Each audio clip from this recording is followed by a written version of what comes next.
नमस्कार, मैं सुशील तिवारी। आप देख रहे हैं एक सहारा न्यूज। दोस्तों, इस वक्त मेरी मौजूदगी चंदवक में है और चंदवक की एक तस्वीर मैं आपको दिखाना चाहूँगा। तस्वीरें आप देख सकते हैं। यहाँ पे तमाम जो किसान हैं वो लगातार धरना प्रदर्शन पे अनिश्चितकालीन धरने पर है। अगर तस्वीरें दिखाएं तो आप देख सकते हैं पुलिस प्रशासन और NHAI के तानाशाही रवैये को लेकर के अनिश्चितकालीन धरना जो है यहाँ पे किसानों का चल रहा है। प्रारंभ की तिथि 8 यानी कि 8 सितंबर से धरना चालू है। चंदवक तिराहे पर चल रहा है। यानी कि पूरा जो मामला है वो कहीं न कहीं पुलिस की तानाशाही को लेकर के है। और यहाँ के जो किसान हैं उनकी जो समस्या है, लगभग 13-14 सालों से समस्या है कि यहाँ पे दुर्घटना हो जाती है। यहाँ पे 16 किलोमीटर के बाद जो है टोल बना दिए, यानी कि टोल टैक्स भी वसूला जा रहा है। और किसानों का जो आरोप है कि यहाँ पे सड़क भी नहीं बनी है। ये लड़ाई लगातार किसान लगभग 13-14 साल से लड़ रहे हैं। इनकी ज़मीनें भी जो है उस सड़क में गई हैं, लेकिन इनको उचित मुआवजा नहीं मिल रहा है, जिसको लेकर के ये लगातार अनिश्चितकालीन धरने पर बैठे हुए। धरने का लगभग 3 दिन हो गया है और मैं समाचार कवर करने आया था तो यहाँ पे देखा किसानों का अगर धरना चल रहा है तो इसको भी हमने कवर करने का पूरा प्रयास किया। यहाँ देख सकते हैं किसान नेता अजीत सिंह के साथ यहाँ पे लगभग दर्जनों जो है किसान यहाँ पे धरने पर बैठे हुए हैं। इनकी मांगे हैं कि रोड नहीं तो टोल नहीं, यानी कि अगर रोड नहीं है तो टोल सरकार क्यों वसूल रही है। तो तमाम वो मुद्दा है जो ज्वलनशील मुद्दा किसानों का है, जो लगातार इस मुद्दे को लेकर के किसान लड़ाई पर लड़ते रहते हैं। यहाँ पे किसान नेता अजीत सिंह है, जिनके नेतृत्व में यहाँ पे तमाम सैकड़ों जो किसान हैं वो कहीं न कहीं आज अनिश्चितकालीन धरने पर बैठे हुए हैं। हम थोड़ा सा इनसे बातचीत करने का भी प्रयास करेंगे। आखिर ये धरना जो है जो जारी है, ये कब तक धरना जारी रहेगा। बातचीत करने के लिए हमारे साथ किसान नेता अजीत सिंह जी हैं। ये आप लोग का धरना चल रहा है, कितने दिनों तक ये धरना चल रहा है? ये तीसरा दिन है, धरने का तीसरा दिन है। ये आज धरने का तीसरा दिन है। अच्छा जी, ये आपने लिखा है पुलिस प्रशासन और NHAI के तानाशाही के खिलाफ ये धरना आपका चल रहा है, तो क्या मामला है पूरा? पुलिस किस तरह की तानाशाही दिखा रही है यहाँ पे? देखिए, पहले तो NHAI की बता दूं, सड़क नहीं बनाया। और बनारस इस सड़क के, जैसे हमारा जनपद जौनपुर है, बॉर्डर पे जनपद वाराणसी के टोल लगा दिया है। 33 करोड़ रुपया वहाँ से वसूली करा रहा है। उसके बाद ठीक आजमगढ़ जिला लगता है 16 किलोमीटर के बाद, तो उसके बाद आजमगढ़ जिले में एक जगह टोल वसूली हो रहा है जहाँ 55 करोड़ रुपये लगभग वसूली हो रही है। बिना सड़क बनाए, बिना प्रोजेक्ट बनाए ये जो है अरबों रुपए की वसूली कर रही है। लेकिन अधूरे सड़क पे जब जो है दुर्घटनाओं की बाढ़ आ गई है, अभी तक लगभग 600 लोगों की दुर्घटना में मृत्यु हो गया है 2012 से लेकर अभी तक। लेकिन सरकार ने इस पे ध्यान दे रही है और प्रशासन उनसे ऐसा तालमेल कर रखी है कि यहाँ का प्रशासन अगर लिख कर दिया होता कि हमारा सड़क उसले बड़े बड़े वाहनों को सहने की क्षमता नहीं है, हमारे सड़क पे हमारे थाना क्षेत्र के अंतर्गत पटरी नहीं है, रेलिंग नहीं है, ये दुर्घटनाओं की बाढ़ हो रही है, तो निश्चित तौर पे राष्ट्रीय राजमार्ग के हौसला नहीं बना पाता कि जो है वो अधूरे सड़क पे टोल चलाता है और बड़े बड़े वाहनों को जो है आने देता। यानी कि आप कह रहे हैं मतलब जो टोल वसूला जा रहा है वो कहीं न कहीं अवैध तरीके से वसूला जा रहा है। अवैध तरीके से इसलिए है कि माननीय मंत्री जी ने खुद संसद भवन में पार्लियामेंट में बयान दिया था, 60 किलोमीटर के अंतर्गत कहीं भी अगर कमी में अगर कहीं 2 टोल चलाया जा रहा है तो मैं विश्वास दिलाता हूं, मैं वादा करता हूं कि 3 महीने के अंदर वो सारे टोल बंद हो जाएंगे। लेकिन अभी तक ये बताइए 60 किलोमीटर के रानीसराय और डेरई टोल प्लाजा के हम देख रहे हैं उसमें आपने लिखा है कि रोड नहीं तो टोल नहीं। ये क्या मामला? रोड है तो तभी तो टोल बना होगा। यहाँ पे रोड ही नहीं बना है। 2012 से लेकर अभी तक सड़क का, राष्ट्रीय राजमार्ग का निर्माण नहीं हुआ है। यह पुराने सड़क पे बड़े बड़े डंपर को चला रहे हैं, दुर्घटनाएं हो रही हैं, लेकिन उस पर ध्यान नहीं दे रहे हैं। इनको केवल अपने टोल टैक्स की वसूली करना है, जनता से टोल टैक्स का वसूली कराना है, लेकिन जनता की जान की कीमत यहाँ कुछ भी नहीं है। 13 सालों से आप लोग यहाँ के जो किसान है, डोभी किसान, वो लगातार अपनी मांगों को लेकर के इस तरह की लड़ाई लड़ते रहते हैं। किस तरह से आप ये मांग करते हैं? सरकार तक बात पहुँच नहीं पा रही है, सरकार सुन करके भी अनसुना कर रही है, क्या लगता है आपको? सरकार को ये लोग गुमराह कर रहे हैं।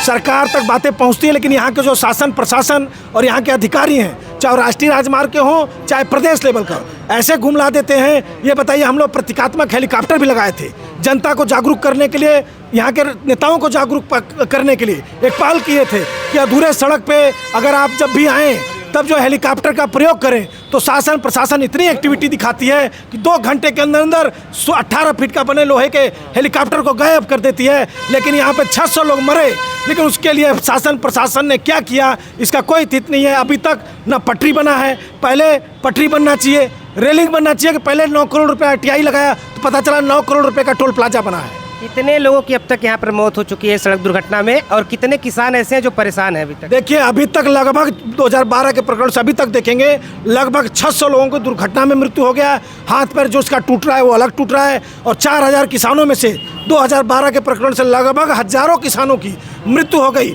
और ये देश में पहली बार ऐसा अवार्ड बन रहा है कि 3 बार अवार्ड इस 16 किलोमीटर का एक जो है कैंसिल हो चुका, चौथा बार भी अवार्ड कहीं कहीं गलत बन रहा है। यही लोग से गलत बना रहे हैं, यही लोग सही कर रहे हैं, ये लोग पैसा नहीं दे रहे हैं, किसानों को केवल मार रहे हैं। समस्या तो यहाँ बड़ी समस्या है। 12 साल से किसान 13 साल से किसान इंतजार कर रहे हैं कि 4 लेन बनेगा। जगह उनकी एक्वायर की गई है, लेकिन 4 लेन 12 साल से तमाम लोग इंतजार करते करते हजारों लोगों की मौत हो गई, इंतजार करते रह गए, और आज तक 4 लेन का काम नहीं हो रहा, ना 4 लेन बना। और इधर जो सिंगल रोड है, अब 4 लेन की गाड़ियां जब जाती हैं उसी स्पीड में जाती हैं। लगातार यहाँ 600 लोगों की मृत्यु हो गई एक्सीडेंट में मेरे भाई। और अब सबसे बड़ी तो यहाँ पुलिस की तानाशाही ये है कि एक एक्सीडेंट हुआ था यहाँ कनौरा में। एक्सीडेंट हुआ तो स्वाभाविक है लोग, गांव के लोग जुटेंगे, परिवार के लोग जुटेंगे, रोएंगे, चिल्लाएंगे, अपनी बात कहेंगे। और अगर अजीत सिंह को एसओ बुलाया कि आइए भीड़ हटाइए, गए समझा रहे थे, लेकिन इन पे भी मुकदमा हो गया। और 40 लोगों पे अज्ञात 13-14 लोगों पे जो है नामजद मुकदमा हो गया है। और ये इस तरह का अत्याचार, इस तरह का अन्याय हम अपनी आवाज़ भी न कर सके, हम अपनी बात भी न कर सके, और हमारे ऊपर मुकदमा होगा। ये तानाशाही नहीं चलेगी, और ये बहुत हो चुका। और अब डोभी के लोग जाग रहे हैं, और डोभी के लोग इनको बता देंगे, इनकी औकात बता देंगे कि मुकदमा गलत तरीके से मुकदमा किस तरह लिखा जाता है। कितने किसान ऐसे हैं जो परेशान हैं? कितने किसान 4000 किसान हैं जो परेशान हैं, जो आज 16 गांव के 4000 किसान परेशान हैं। प्रशासन हमारी मांग नहीं मानेगा, ये धरना ऐसे ही चलता रहेगा। हम यहाँ हम जिस जगह हैं इसका नाम है गांधी पार्क।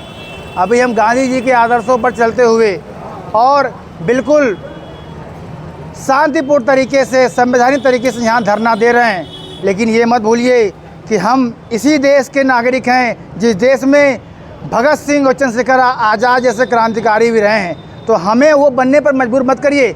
हमारी बात मैं आप सबके माध्यम से, मीडिया के बंधुओं के माध्यम से शासन प्रशासन में बैठे लोगों के यहाँ मैं पहुँचाना चाहता हूँ कि जागो, नहीं तो जनता आएगी तो आपका सिंहासन हिल जाएगा। ये धरना आपका कब तक चलेगा? निश्चितकालीन धरना है। जब तक हमारी बातों को नहीं सुना जाएगा तब तक ये धरना चलेगा, क्योंकि इसके लिए अगर हम जाते हैं अपने प्रदेश के यशस्वी मुख्यमंत्री जी से अपनी बातों को रखने के लिए, ये तो रखते नहीं हैं। जब हम जाते हैं तो हमको हाउस अरेस्ट किया जाता है, हमको ऑफिस अरेस्ट किया जाता है, और हम बताइए अपनी बातें कहें कैसे? कल कमेटी हमारी बनी है, कोई अधिकारी अभी तक आप लोगों का हालचाल लेने आया? अभी कोई अधिकारी नहीं आया, न यहाँ कोई स्वास्थ्य की व्यवस्था, न यहाँ पे कोई प्रशासन सुरक्षा की व्यवस्था, कोई ऐसा व्यवस्था नहीं किया गया। जबकि बनारस के अंदर मैं सुरक्षा विभाग से कहना चाहता हूँ कि देश के यशस्वी प्रधानमंत्री जी आ रहे हैं, जस्ट बनारस के बगल में यहाँ धरना हो रहा है, लेकिन यहाँ पे कोई व्यवस्था, सुरक्षा की भी व्यवस्था नहीं किया गया। यहाँ स्वास्थ्य संबंधी एम्बुलेंस की व्यवस्था नहीं किया गया, कोई व्यवस्था नहीं यहाँ पे, ना कोई अधिकारी। यानी कि इनका जो ये धरना प्रदर्शन है वो लगातार चलता रहेगा कि जब तक इनकी बातों को सुना नहीं जाएगा। ये समस्या इन लोगों की बड़ी लड़ाई है जो लगातार कई वर्षों से चली आ रही है। अब देखना होगा कि इस धरने के बाद क्या इनका जो प्रकरण है, इनका जो मामला है वो हल होता है या नहीं। लगभग बता रहे 4 से 5 हज़ार किसान ऐसे हैं जो मुआवजे के लिए आज भी लड़ाई लड़ रहे हैं। यहाँ पे सड़क नहीं बनी है, उसके बाद ये अवैध तरीके से यहाँ पर टोल वसूला जा रहा है। ये खबर मैं इसलिए आपको दिखा रहा हूँ कि ये लड़ाई काफ़ी लंबे समय से यहाँ के किसान जो है लड़ रहे हैं, लेकिन इनकी समस्या को सुनने वाला कोई भी जिम्मेदार अधिकारी, कोई भी सांसद, कोई भी विधायक अभी तक इनकी समस्याओं को लेकर के खड़ा नहीं हुआ। ना इनकी समस्या किसी संसद भवन में उठाई गई, ना विधानसभा में उठाई गई। ये लड़ाई जो है वो जारी रहेगी, क्योंकि जब तक इनकी समस्या का हल नहीं हो जाता तब तक इस तरह से ये अनिश्चितकालीन जो धरना है वो लगातार चलता रहेगा।